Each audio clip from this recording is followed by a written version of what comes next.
Where you've nothing else, construct ceremonies out of the air and breathe upon them. Cormac McCarthy, The Road. Ooh, nice quote. So, hello everyone, welcome back, or new, very, very new welcomes to those of you who have not visited my channel before. Kim here with Native Lady Book Warrior, and I am going to be discussing my thoughts, my likes, and my loves of Cherie Demaline's The Marrow Thieves. So, let's get started.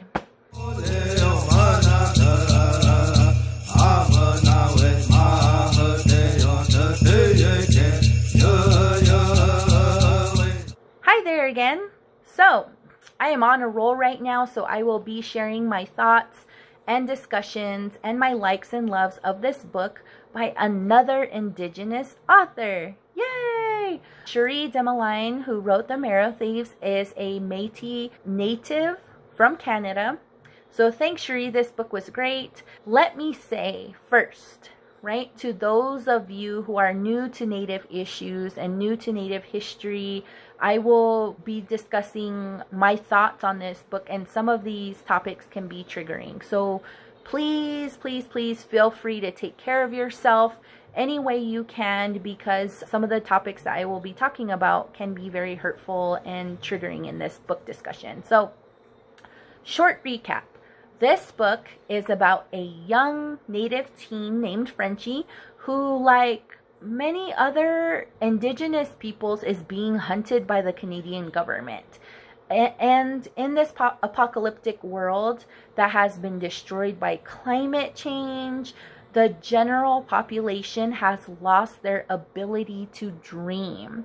So Indigenous peoples in this book still have the ability to dream, and many believe that the answer of that ability is in their bone marrow. This inability to dream can have major psychological and mental effects, and thus the Canadian government has unjustly resorted to hunting down Native people to extract their bone marrow. This book was very clever to use a dystopian setting in educating what has happened to Indigenous peoples, using a history is repeating itself survival story, and mostly all the characters in this book are Indigenous from different nations, and I saw many young characters in this book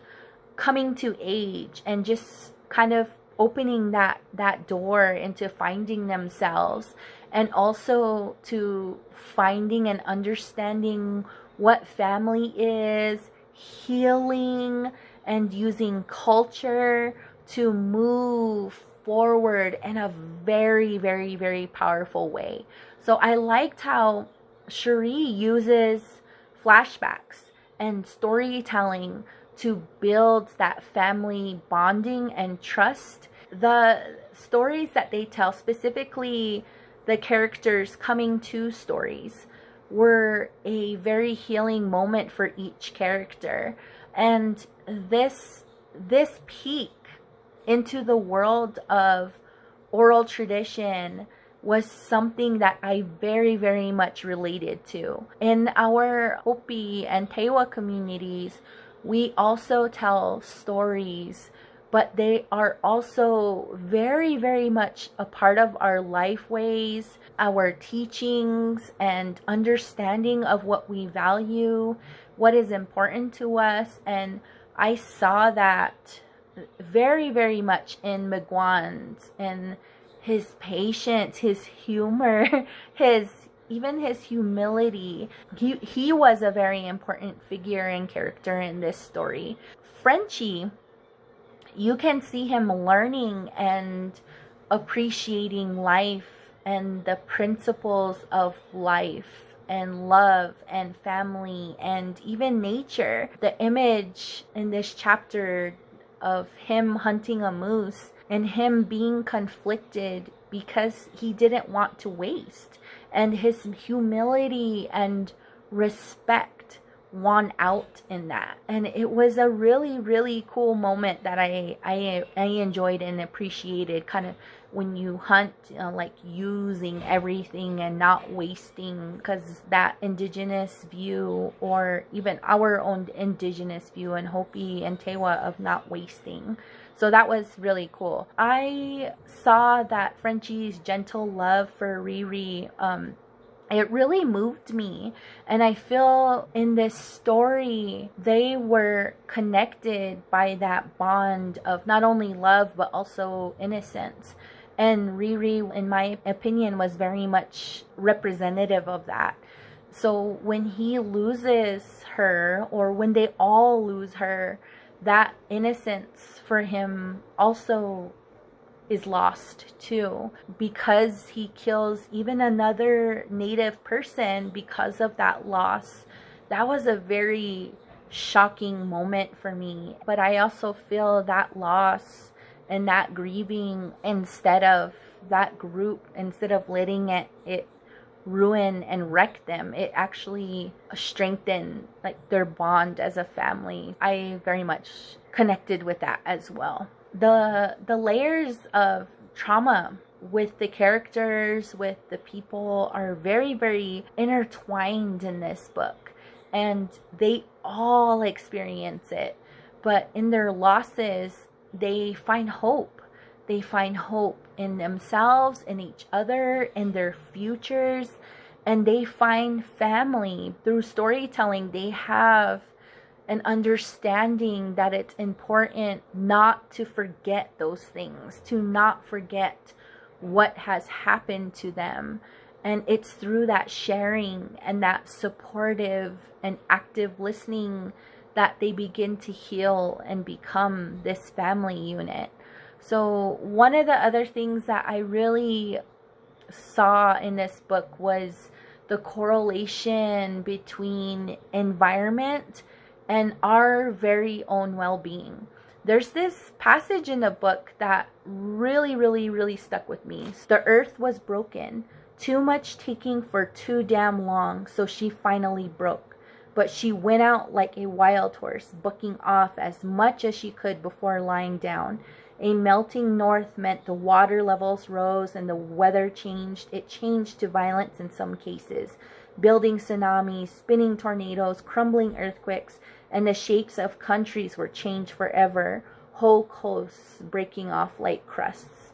And many people would probably comment and think, wow, that is such great, incredible personification of looking earth as a woman.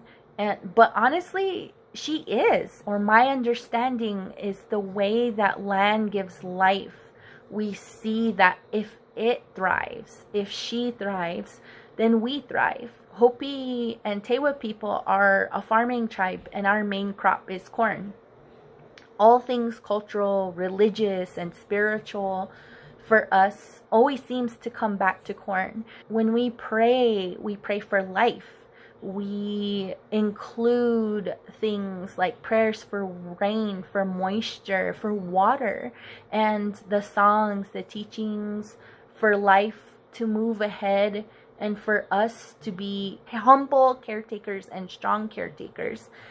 And that is why that women in our community are so very valuable. And Hopi, they have this saying, it means that women and girls are so precious. Our clans and our identity is carried through the female. We're a matrilineal society, and our men and our community say that women are so very valuable because they are life givers, they are life bringers, and women, like land, are life bearing.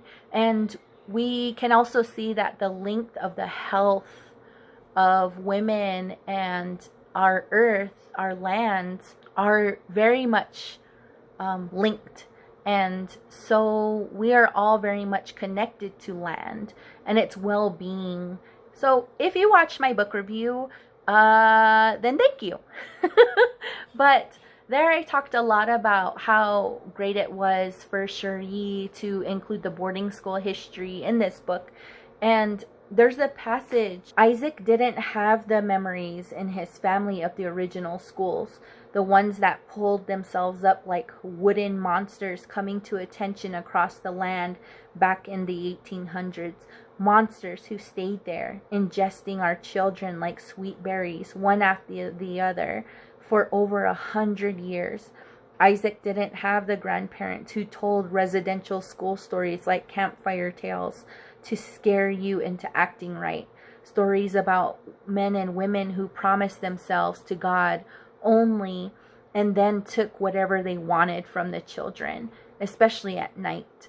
Stories about a book that was like a vacuum used to suck the language right out of your lungs, and I didn't have time to share them. Not now. That passage really stuck with me. And one thing that I wanted to add is that mistrust Native people have with systems, with government, because we have very much been betrayed, like over and over and over again. And Cherie explores how many were victimized because they couldn't believe that this was happening again. Frenchie's dad trusting for the government to look at us as people, as human beings, and that the rumors of atrocities of Native people being stolen for their bone marrow was only a rumor. So that really that hit hard in here. And historically, the overt violence, and many people acted with impunity from law and government. So many people come to us and they say, why can't you just forget? Or why can't you just forgive? And it's because these things are still happening to us in many forms and in many ways. And we have broken treaties, we have stolen lands, and now we have stolen sisters and relatives that are missing and murdered. We have sovereignty issues.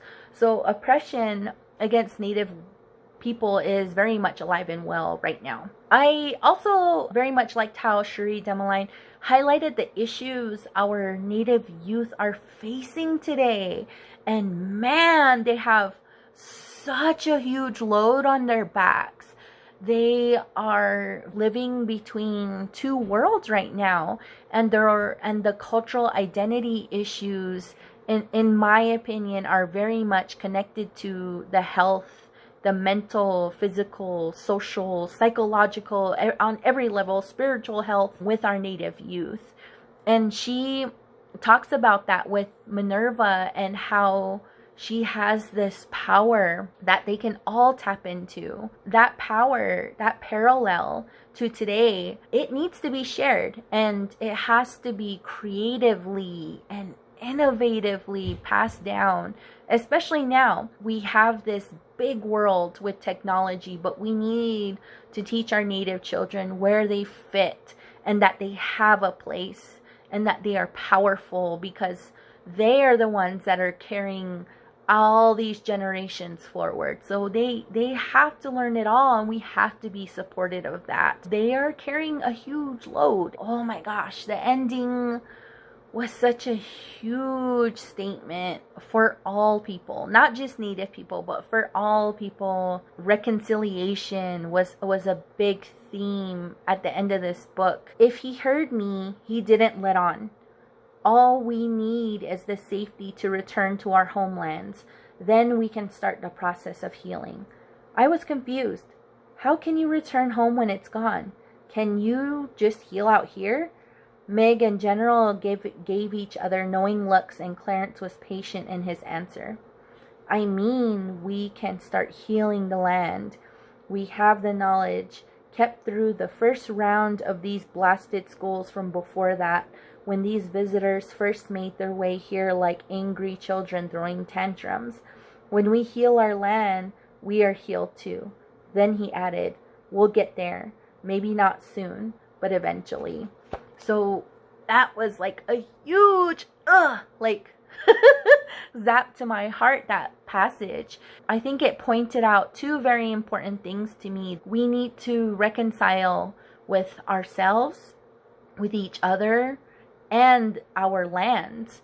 And I saw also that reconciliation and healing that Miigwans had when he reunited with Isaac, Frenchie with Rose.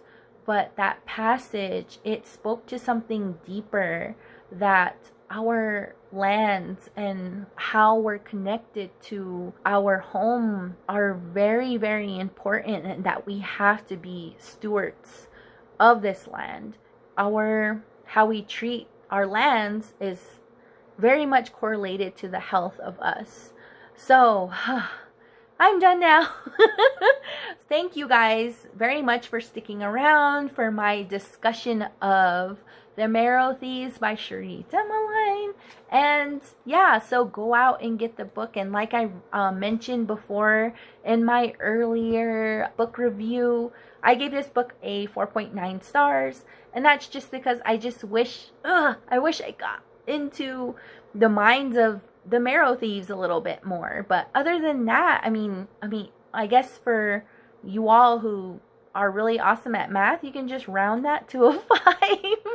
But thank you, Cherie, for this gift. And until then, I guess I'm going to end it here. So you all have a very good evening, a very good afternoon, very good morning whenever you see this video.